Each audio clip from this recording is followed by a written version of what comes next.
House Judiciary Committee this Tuesday afternoon, March 31st, getting back to S-183, the home and land improvement fraud.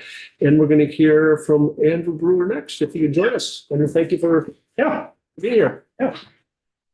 Well, thank you, Mr. Chair and committee members. For the record, Andrew Brewer, lobbyist with Downs, Racklin, and Martin.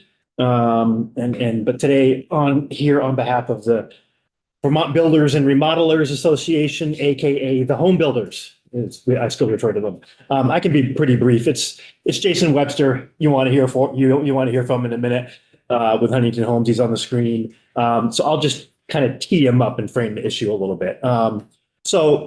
First of all, we want to start by saying that the Senate made a meaningful improvement to S-183 from when it was introduced by adding knowing intent to defraud. And you heard Ledge Counsel and you heard Matt say the same thing. That's an important part of it.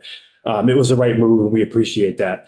The question for builders on the ground is whether that standard is clear enough to consistently separate fraud from a project dispute.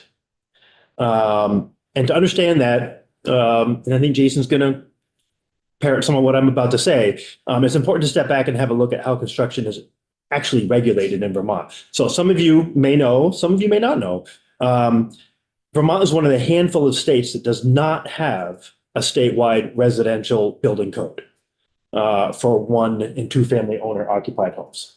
So if you're building a single family home or a duplex, and all you own is a hammer, you're good to go.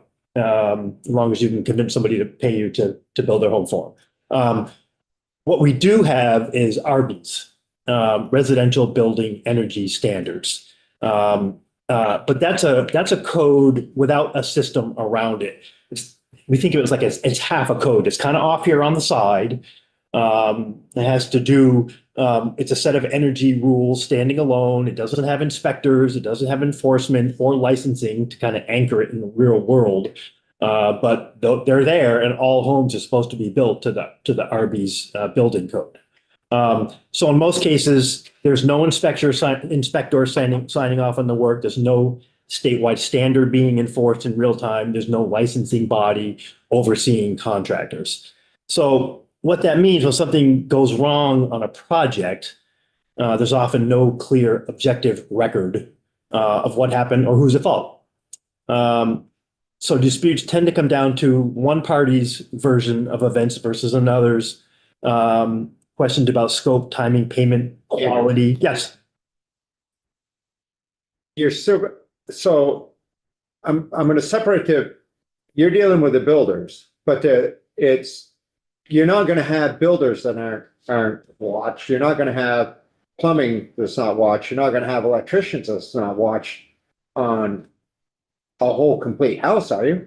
Is that going on? No, if you hire a plumber and an electrician, HVAC, yes, they are licensed.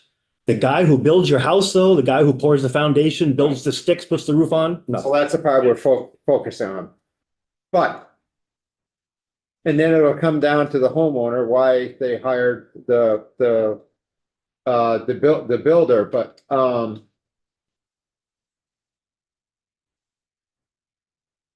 it seems like at some point, I mean, his are pre-manufactured or whatever they call them, and they're top quality, I know, but that isn't in most cases they are caught out, the builders that aren't following the proper guidelines. No. You mean, are they called out? Is that your question? Yeah, aren't they caught? No. Yes. Again, there is no underlying residential code. There's literally nobody looking inspection. And with the RBs that we do have, the RB's code is written by the Department of Public Service, and that's it. They exist in statute, but there is no agency right now that has jurisdiction over RBs. None. So I don't mean to say there's just not enough inspectors. I mean, there's no inspectors, nothing. But builders are required to take on all the risk and liability of signing off on these certificates. It's called an RB certificate that has to get filed with the municipality and with the state. And Jason will talk a little bit about the tension between knowing what the law is and what you're supposed to do to, to commit to building to Arby's and what the home builder wants. And a lot of times those are two different things. So you've got builders saying, I don't want to pay for that, for that mechanical air exchange system that's going to cost me $15,000, $20,000. And at that point, the builder's supposed to say, what? I'm sorry, but that's the law, so I'm not building your house. It's a tough position to be in. But we can come back to that. But so, depending on how these things are interpreted in the field, it could be looked at as a project that went sideways or intentional fraud. And I think that's the rub of what they're concerned about. When is something could a case be made that, well, you intended to defraud me on that? And that's the gap this bill is trying to kind of operate in. So this isn't about bad actors. Everybody wants bad actors held accountable, including the home builders. The concern is whether that without that underlying system of building code, the line between fraud and a failed project is not clear. So we appreciate the intent to defraud is a good step moving forward. We wonder if it's not quite the full solution. Is there an opportunity here to strengthen language, maybe by clarifying that good faith disputes are not criminal conduct? I heard Matt say that, and I heard Ledge Counsel say that that's what it was supposed to be. I wonder if we may consider some language to say that explicitly, or providing guardrails that help distinguish intent from performance issues. That's the basics of it. Okay. And I will leave it up to Jason. Any other questions for Andrew? Go to Jason. Thank you for being available, Jason. Just identify yourself for the record and proceed. Of course, Jason Webster. For the record, Jason Webster, owner, Huntington Homes. We are a building contractor located right here in Vermont. Yeah, Andrew just said it. What builders, what I am concerned with, I am not, I'm kind of punching above my weight when I, move into and talk about legal concepts and courts and all that kind of stuff. That's not inside my wheelhouse. But what is inside my wheelhouse and what I'm hoping that this legislation addresses is exactly what Andrew said, is that there is no underlying building code. There is no standard of construction, right, in the state of Vermont. And so I want to make sure, that the Dolphins aren't getting caught in the net here, while we're looking for specific fraud issues instead of, as Andrew said, failure to perform issues. When Andrew kind of, when we talk about what builders we're kind of in, when we look at a roofing job or anything, right? When we're hired to do a roofing job, we don't have a building code standard as to what a roof means, right? So how it ends up being kind of an expectation between us and the client as to what that job is going to be. And how does this piece of legislation work to make sure that it's not catching a contractor for a failure to perform an expectation that the client had, versus something that's more glaringly of a knowing to defraud, taking somebody's deposit and then never showing up again. Andrew, my biggest concern on the whole thing, as Andrew touched on, is the RBs, the residential building, the energy code in Vermont. Whether we contractually agree to it or not with a client, as Andrew said, the statute and the rules kind of sit up here that we are bound by, that says we must build to it.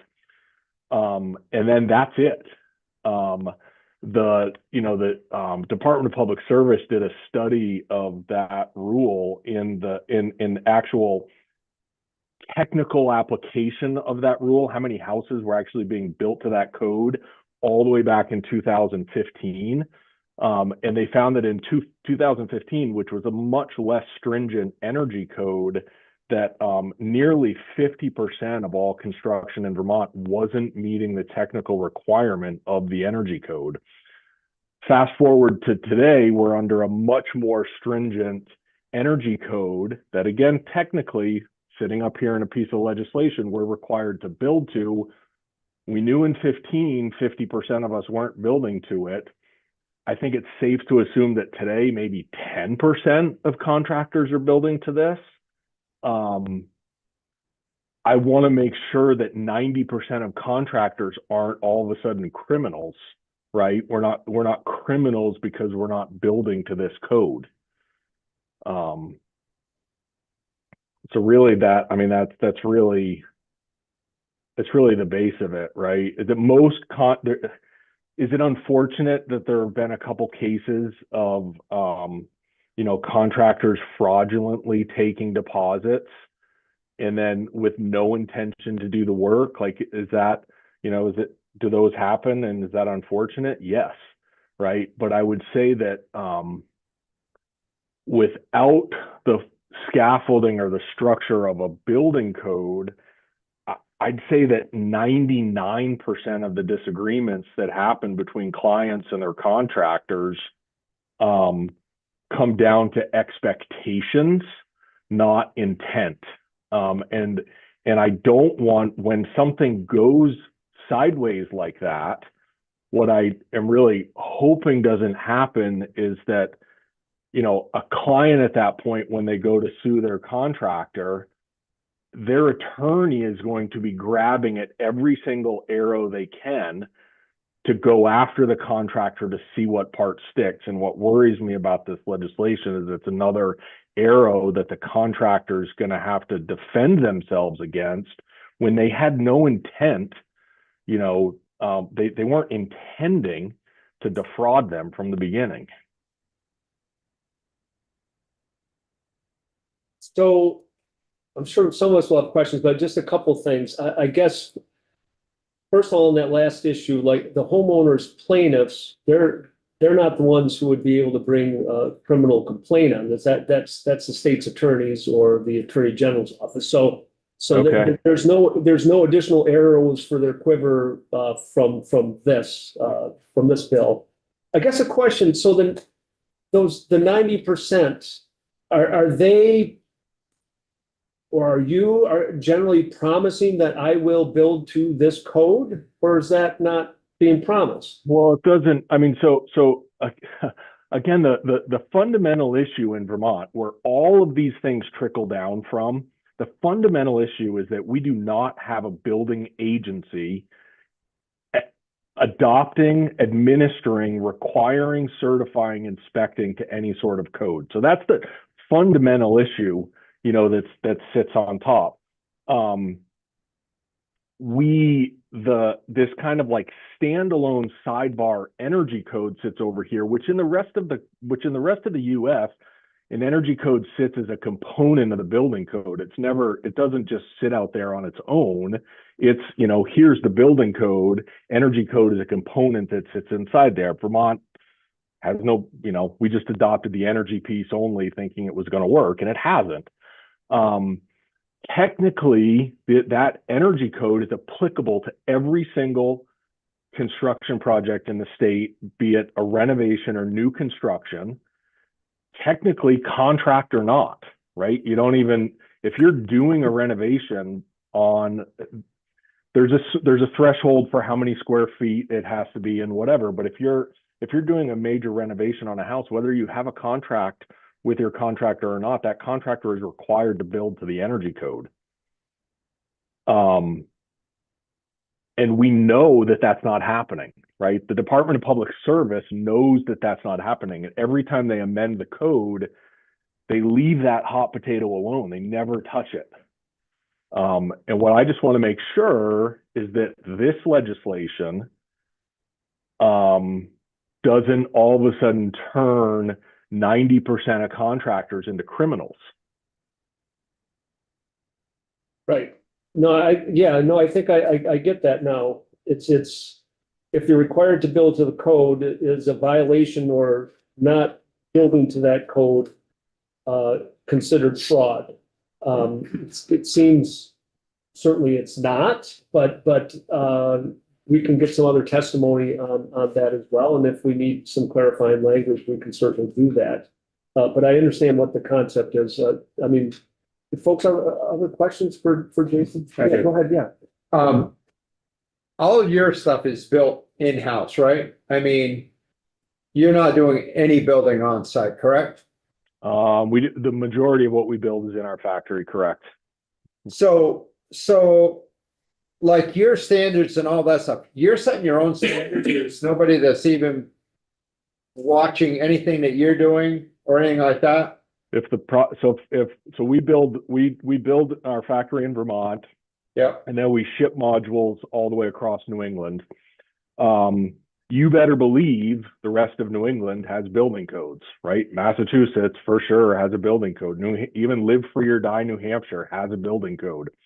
And when we build product to ship to those states, there is we have to apply for how we're going to build that structure to comply with local building codes.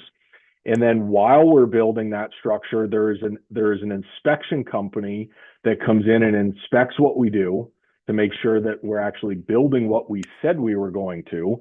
And then when that product gets shipped to another state, there is a local building inspector that picks up from there that absolutely inspects our work and takes over from there and administers an adopted building code.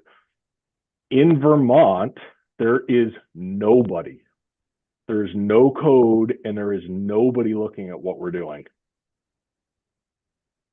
So I'm just going to get a little bit off topic because I know quite a bit about you guys, and I think you're top quality, by the way, just Thank you. so you know. But when you build that, your product is actually going out of state, the walls are already closed. I mean, the sheetrock's already on. I mean, it's correct. I don't want to use the word modular because I don't think that's what you guys are. No, I mean, it is. I use the word. And so because we're building closed assemblies, that's why there has to be in-plant inspections of the plumbing and the electrical and the structural work before we close it up. But in Vermont, because there is no code, so there is nobody that's doing that for work that stays here in Vermont. But your Vermont inspectors for electrical and plumbing are still coming in there before you close those walls up, right? No. Even if it's going out of state? No, it's a hired inspector for this that's been approved by the state that the product is being delivered to. The only time we will have Vermont plumbing or electrical inspectors, which we do have in Vermont, the only time we will have plumbing or electrical inspectors in Vermont coming in to look at our work before we close up the wall cavities is if that product is multifamily, right? If it's beyond single family or non-owner occupied duplexes. Okay. All right, that makes sense. All right, that's good for now because we're really focusing on the Vermont stuff. So okay, thank you.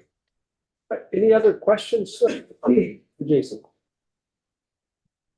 All right, Natsini, thank you so much again for being here, and we'll certainly ask of our other witnesses to kind of weigh in on that issue that you raised to make sure that we're good with that, or if we need to adjust the language. So. Okay, thank you for your time and your work on this. Yeah, thank you. So Todd, if you can join us. You've gotten a little scruffy since you've been here. Just getting worn out, Chair. Good afternoon. For the record, Todd Delos, Assistant Attorney General. Thank you for having me here. Not a lot for us to add onto S-183. As it came out of the Senate, we're comfortable with the bill. It is essentially, and I think I apologize, I didn't have a chance to watch the walkthrough, but I think you all understand the genesis of the bill is largely responding to a couple of Superior Court decisions around the constitutionality of the post-2015 amendments to this law. And this is kind of a legal correction to those. And the state's attorneys have a better handle on if there is an appeal going forward from one of those cases. But this would seem to take care of the issue more directly. From our perspective, these remain really hard cases to prosecute. I think, again, the state's attorneys are in a better position to talk about that. But what we tend to do in home improvement space is more on the mediation side. We have a position at our consumer assistance program, that is a mediator that responds to these concerns from homeowners and from contractors. He's actually both a paralegal and a former contractor, and he helps kind of work through on an informal level when these disputes arise. But beyond that, we don't have a lot to say about that. I have a question for you, but I'll let Ken ask his question. How many cases you actually make to you guys? How many home improvement fraud cases? None. They're all basically done at the lower level? I wouldn't say lower. They're done at the county level, local level. Yeah. So, I get all this. I totally, whether it's not just building, whether it's the blacktop people, or whether, the ones that you constantly hear about all the time. And I think something needs to be done, but I wonder if it's so much overreach that it's impossible to do. Like, okay, so we firm up the bill a little bit, right? I just wonder what we're going to achieve. Because you're always going to have the devious ones out there. You know what I mean? It's just right. For what it's worth, I found State's Attorney Marthage's testimony in the Senate very useful and helpful in terms of understanding what it's like, what they choose to prosecute, and the vast majority that they simply aren't able to, because as I think the previous witness said, a lot of them end up being contractor disputes. They're not. Yeah. So under this proposed language and the current state of the law in several counties, you basically have to have evidence that the contractor, when you sat down to sign the contract, the amendment, or as we've suggested in this, the change order, knew and intended not to do the work, or knew they weren't going to be able to do the work. And that's going to be really hard to prove when you can't get that individual on the stand to testify. They're protected by the Fifth Amendment. So it's a challenging set of cases. I do think there are successful prosecutions that the state's attorneys bring, but it doesn't respond to a lot of the challenges I think you're flagging. And, there may be other solutions that are non-criminal in this space, but I think where those fit in terms of broadening regulation is a bigger policy question. Thanks. So here's an issue that Jason Webster raised, and want to get your input on this, is that, so there's an energy code that is required. And if the builders don't build to that energy code, is that going to lead to a criminal charge? I mean, if they going into this know that they're not going to be able to build to a housing code or energy code? So I think that'd be a tough case to bring, because I think you're talking about the intent, right? A criminal level of intent of the party in question, and probably an expectation on some level of the homeowner. And I think I don't read this bill or the laws that exist now as suggesting it incorporates anything beyond the four corners of what the contract anticipates. Now, the contract may say it's got to meet all the building standards, but I think you're looking largely at an administrative penalty. And it's tricky when you bring administrative violations into the criminal context and use those as evidence of intent. And there's not, I guess, any administrative penalty from what I'm hearing, but that's, yeah. That I don't. Okay. So actually that leads me to have another question for Jason instead of you and Andrew. But any other questions for Todd? So I guess, Jason, my question for you is, I mean, in these contracts, if you sign a contract, is a contract saying that we will build this to the energy code requirements or to the housing code requirements. Because then that's a little bit of a different animal if the builders are entering a contract that says that and they know that they are not going to be doing that, that could be problematic under this bill. Yeah, I mean, I think there's two answers to that.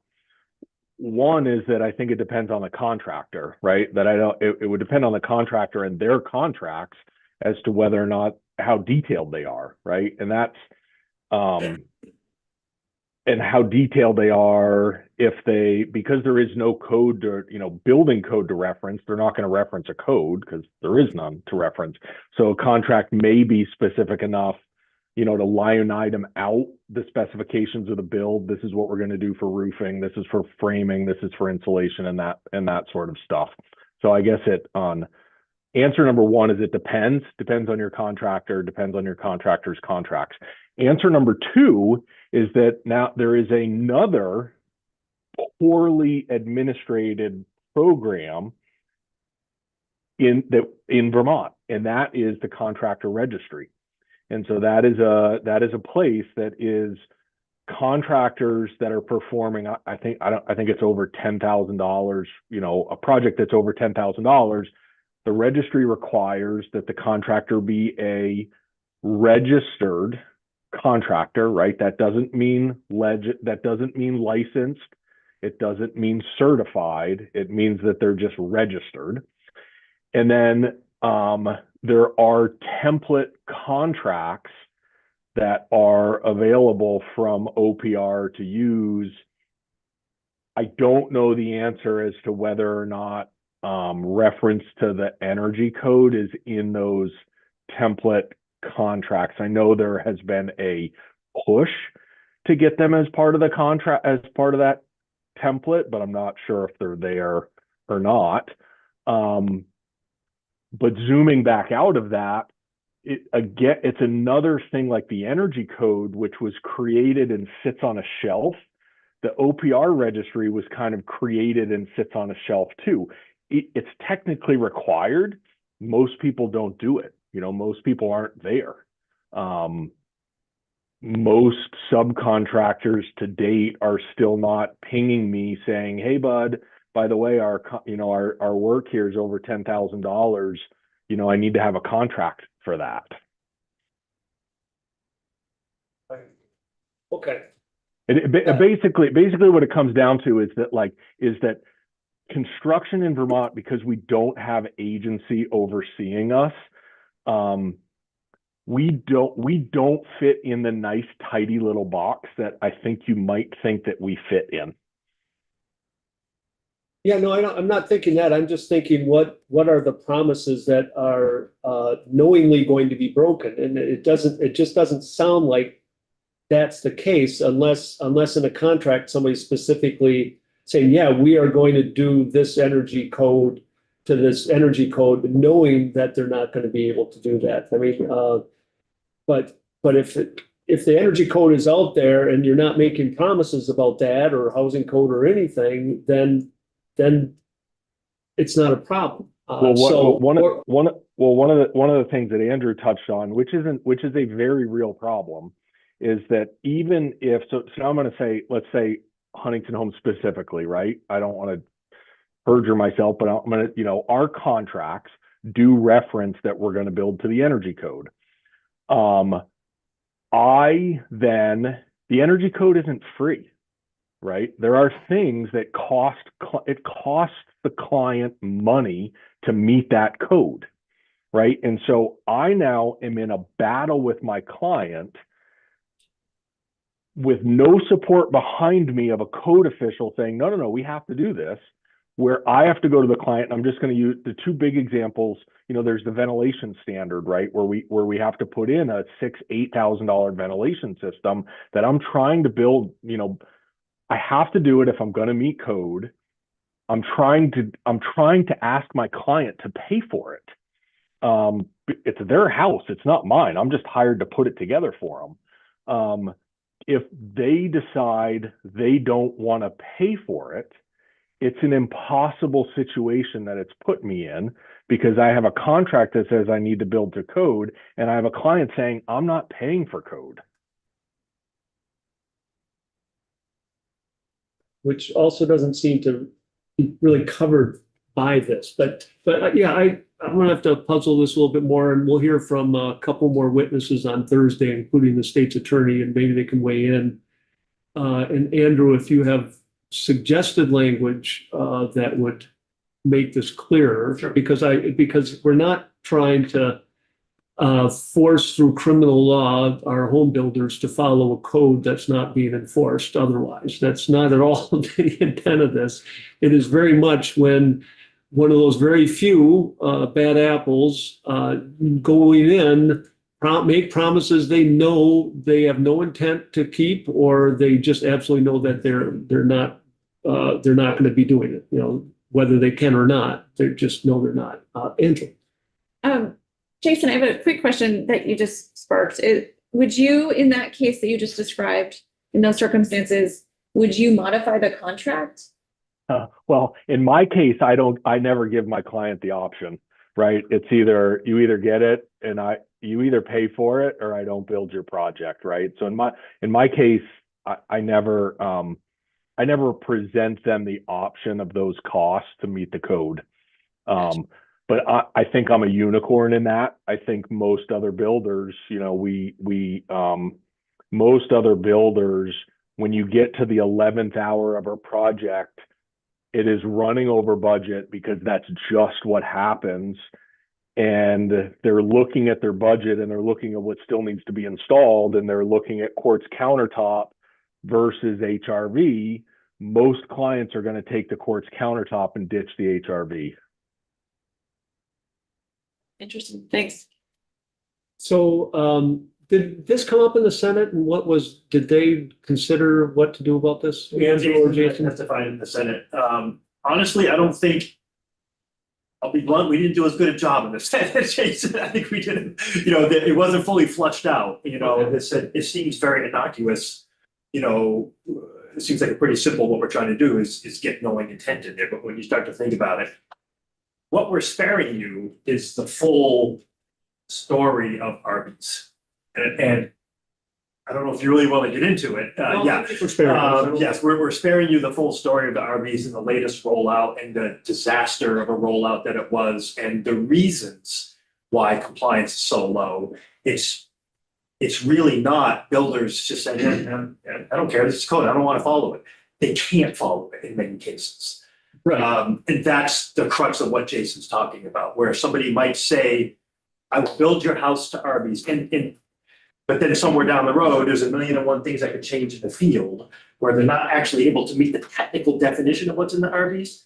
And I understand upfront, they didn't knowingly intend to not build it, Right. But somebody could spin a story and now you're in a loss. Well, because the state's attorneys or attorney general who are bringing very, very That few won't of bring these. it, I mean, yes. Yeah, and they're bringing, you know, very, I won't do it, I promise you won't. yeah. Good as the big district. Yeah. So I mean, it's not, they're not really facing a lawsuit. It's a whole different animal of, you know, they are, you know, state's attorneys ever going to bring something because somebody didn't quite make the code. It's a hard standard. It's got to be beyond a reasonable doubt. I mean, these are going to be really, really tough cases to bring to begin with. And it's going to have to be pretty egregious behavior and good evidence. And just the fact that somebody said, yeah, we're going to do this to code, but they think they can, and they can't. And I think Jason and I both understand. I think we generally do understand the intent of the bill, and actually do agree that it does actually make the bar a little higher for a lawsuit to be brought against Bill. That's Right, yeah, look for criminal prosecution to be brought, yeah, definitely. I can't promise anything about breaches of contracts, yeah, that's a whole different animal. All right, so we have a couple more witnesses on this on Thursday. Thank you again, Jason, for being available on your testimony, and you, Andrew. We're going to take a recess until 3:30, and I'm going to try to get a couple witnesses in to kind of propose to move on the chloride salt bill. So Stick around for that, Jason?